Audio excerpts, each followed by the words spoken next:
get comfortable, church, if you have a Bible, you can open it to Matthew chapter 7. If you don't have your Bible with you, that hardback black one in front of you, it's on page 964 of that one. Love for you to follow along. I'll mention a couple things. So we don't have our children's worship time this morning. We're going to keep our young people all in here together with us. And so I know for you young people, that can be a little bit antsy at times, right? And so I promise I'll be concise. And for parents, know that I just spent an entire week with them, and I have 3 of them of my own, so don't feel like they're going to be distracting at all. We'll just have some fun together as we get into the Word of God, all right? So, in fact, one of the girls that came to day camp who was going into 5th grade, so one of the older girls had, I guess, known we put some of the sermons online and had watched some of them, and she said, "Hey, I watch you on the internet." And I said, "Okay, that's creepy." I said, "Oh, okay." She said, "You yell way too much." I said, "Well, I tend to get a little bit excited." She says, "You have a microphone. You don't need to yell." It's like, I'll work on that. I'll work on it. So bear with me, because for the next few minutes, I'm going to yell at you a little bit. But we're going to enjoy it. We're going to have some fun together. So for those of you who haven't been around for the last couple of weeks, let me kind of bring you up to speed. We've been working this summer primarily through a series that we've simply called The Storyteller. And all we're doing is we're looking at things that Jesus said, and knowing that Jesus, in much of his teaching, teaches in what the church word for it is a parable. It's a truth laid alongside a story.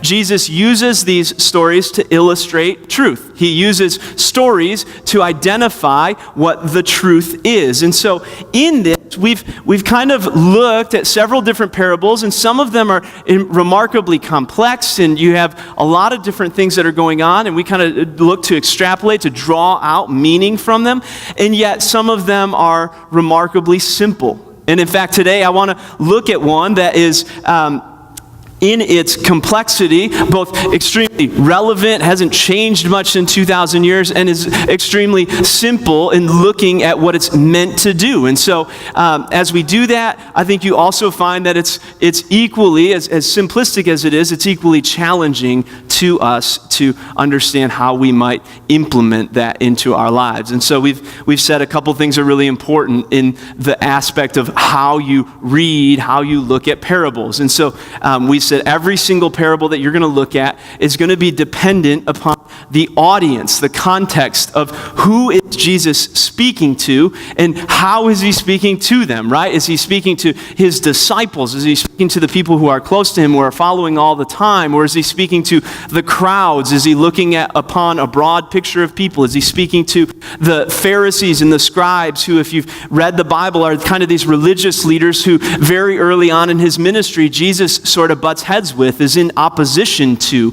And so in this particular parable, we find Jesus telling a story at the end of what is the best and probably most famous sermon in the history of mankind.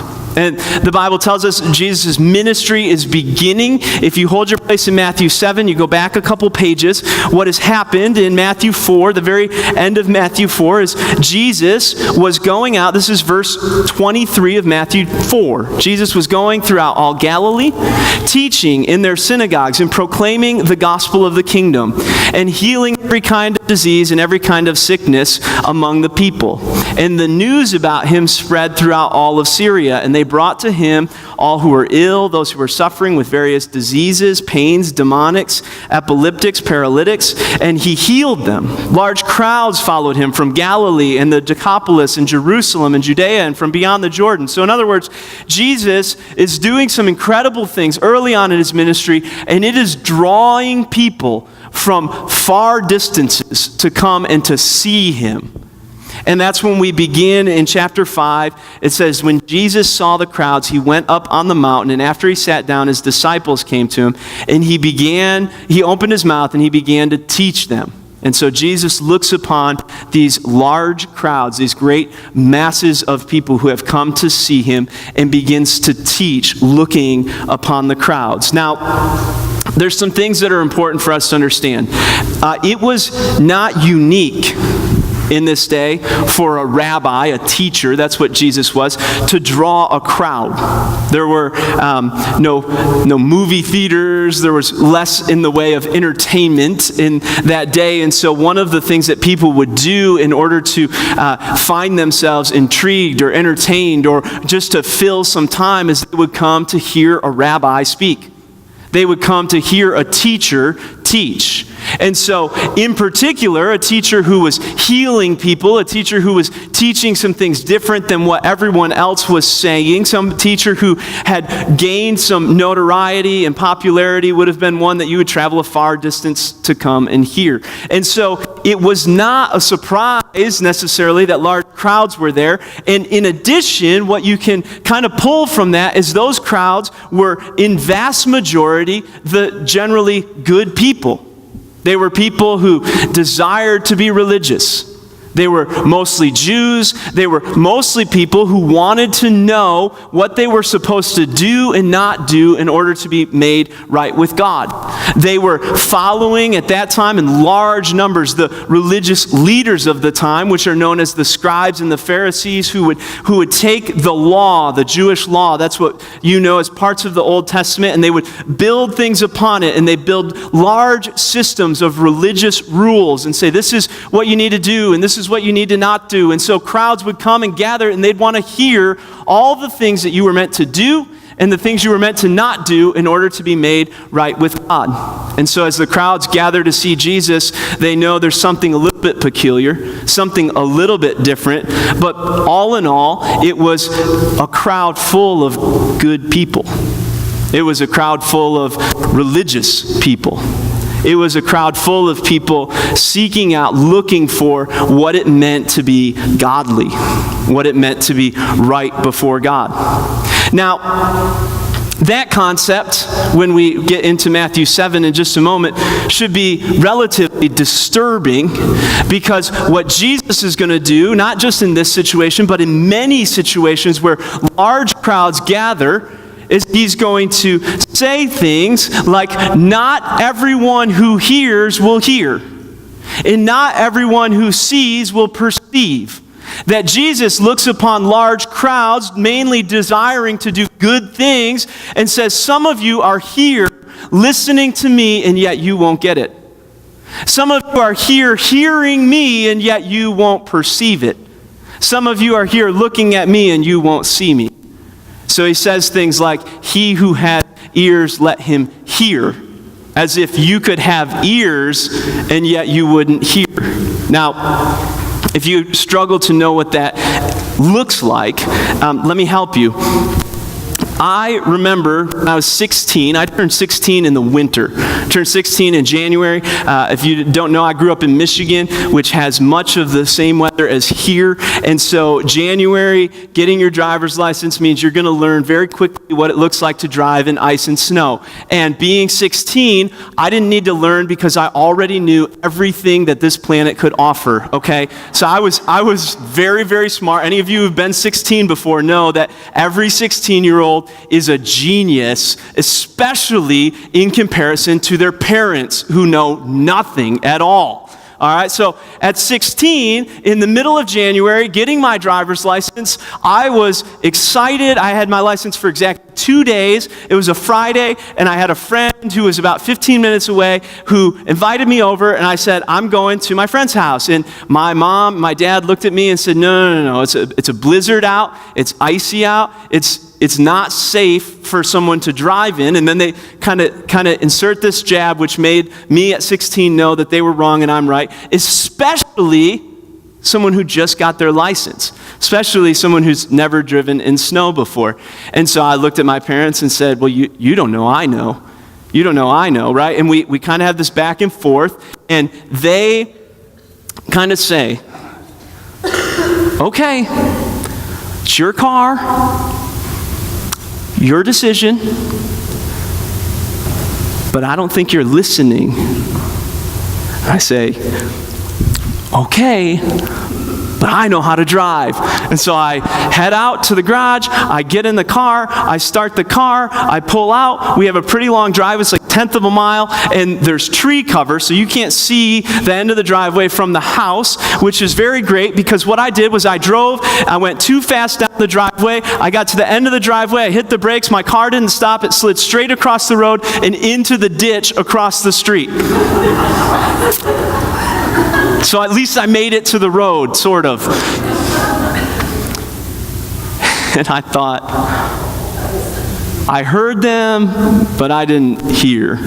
Right? And as a typical 16-year-old, this doesn't have anything to do with the story, but I didn't walk back down my driveway, went across the street to the neighbor and said, hey, will you pull me out of the ditch? Never told them. So I'm sure they knew, but I never told them, right? But sometimes you can be a part of the crowd. Sometimes you can hear and yet you don't hear. Sometimes you can see and yet you don't perceive.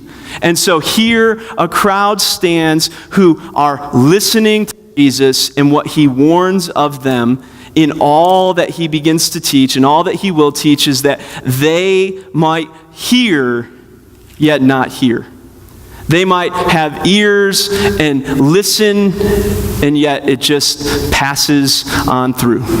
It doesn't impact. It doesn't make a difference. And so these many good people pull out upon Jesus. He teaches them, sits down, teaches, delivers the greatest sermon in the history of mankind, what we know as the Sermon on the Mount. It takes up all of Matthew chapter 5, chapter 6, and chapter 7. And upon delivering this sermon, we'll talk about some of the guts of it in just a minute, he finishes with this. And so I want to show you the very end of this sermon and why, speaking to a large crowd, this might be a scary thought. And especially we pull 2,000 years forward and think about the masses who identify as good people or the masses of people who identify as religious or the masses of people who identify as okay before God because of their own merit. And Jesus says this, Matthew 7, verse 21, not everyone who says to me, Lord, Lord, will enter the kingdom of heaven, but the one who does the will of my Father who is in heaven will enter. Many will say to me, not a few, but many on that day, Lord, Lord, did we not prophesy in your name, and in your name cast out demons, and in your name perform many miracles? And then I will declare to them, I never knew you. Depart from me, you who practice lawlessness. Now Jesus looks upon a great crowd and says, there are many of you who are going to do a lot of good things. There are many of you who are going to say to me on that day, and we'll talk about what that means in a minute, but on that day that we prophesied in your name, that we cast out demons in your name. In other words, that we did good religious works in your name. And I'll say to them, depart from me, for I never knew you. And so he leaves the crowd with the question of, what must I do? Who will enter the kingdom of heaven? If many who are good, if many who are doing religious things will miss it, then who enters? And Jesus answers the question this way. Verse 24, he says, therefore, everyone who hears these words of mine and acts on them. Remember, we said not everyone who hears.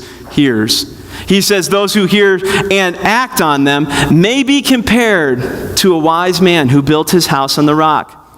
And the rain fell, and the floods came, and the winds blew, and it slammed against that house. And yet it did not fall, for it had been founded on the rock.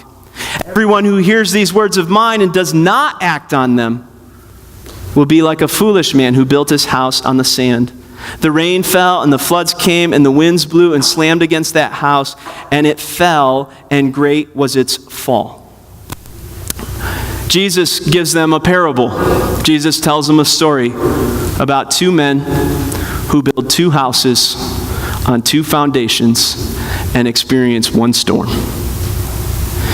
And in this story, he draws distinction between those who are okay, those who will enter, and those who will not.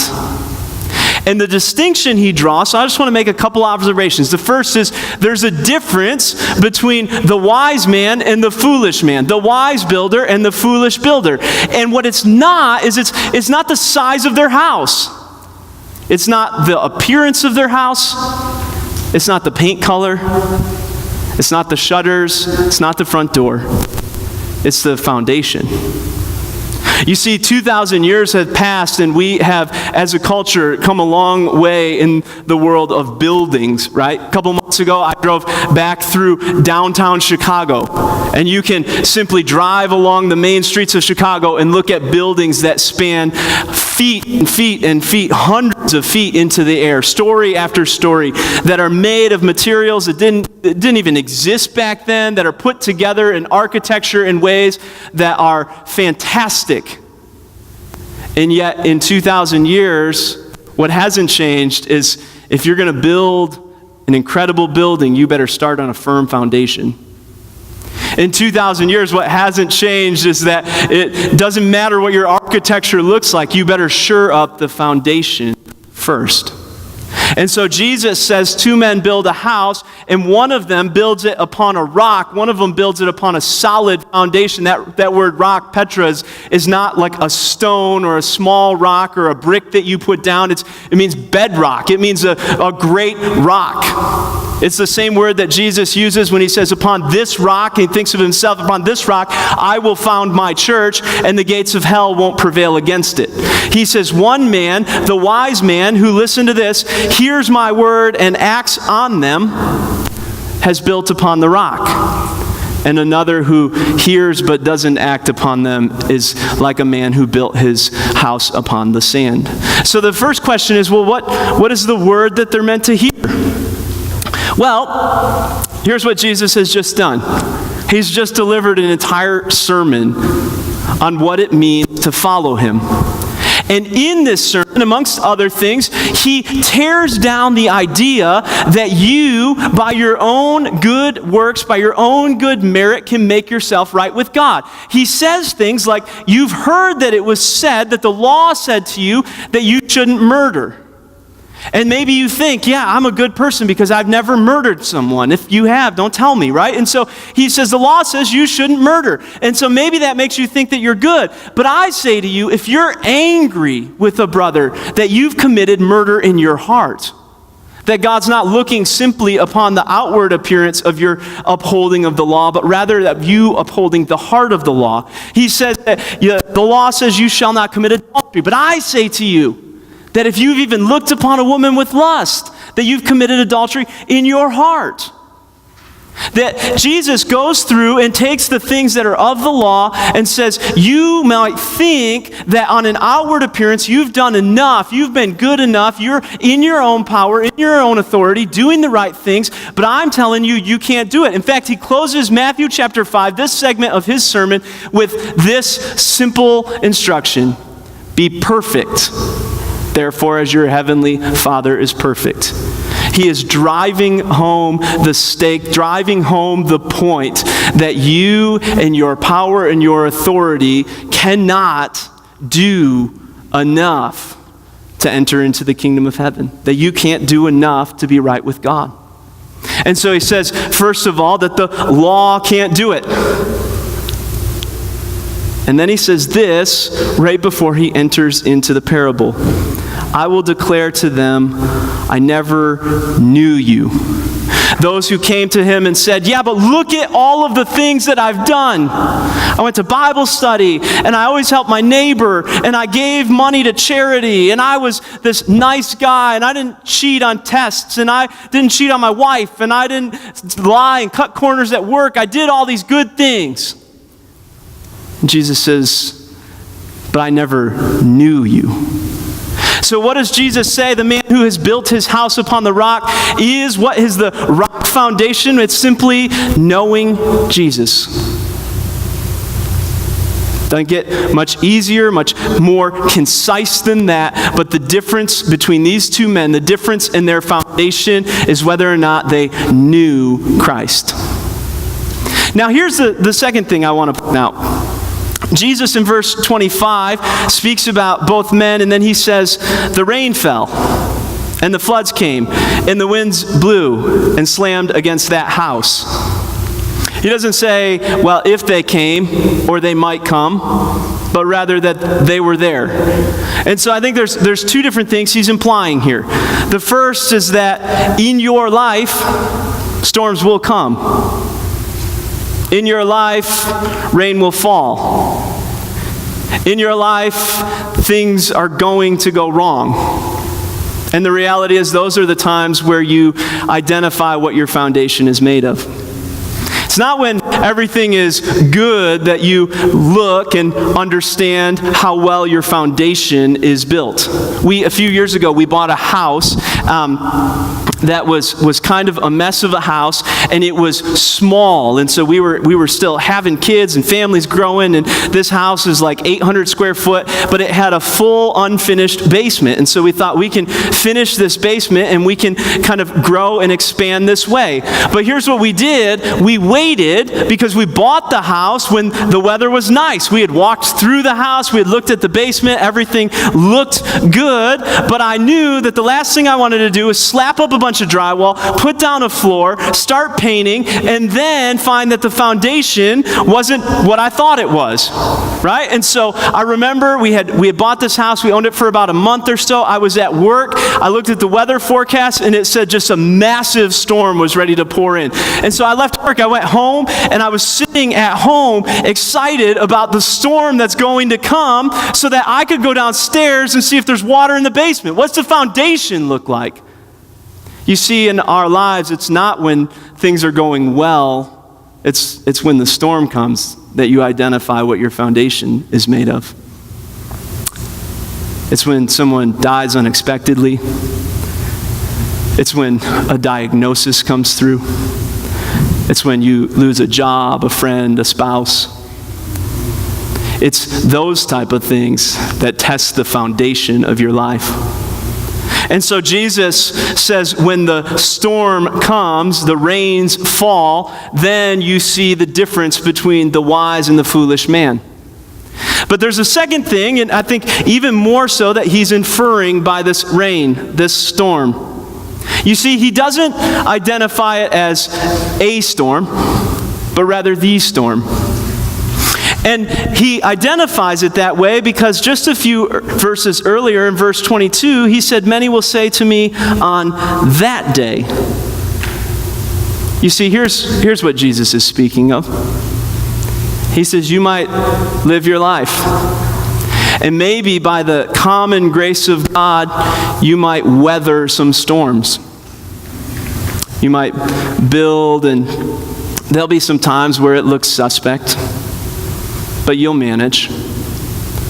But there will be a day when one day everyone stands before the Lord and gives an accounting.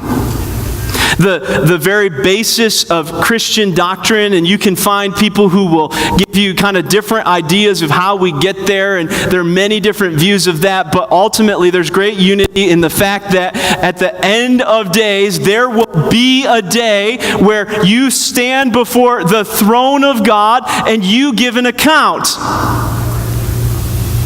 And you say one of two things. You either speak to the things that you have done. Lord, Lord, I prophesied in your name. I was nice to my neighbor.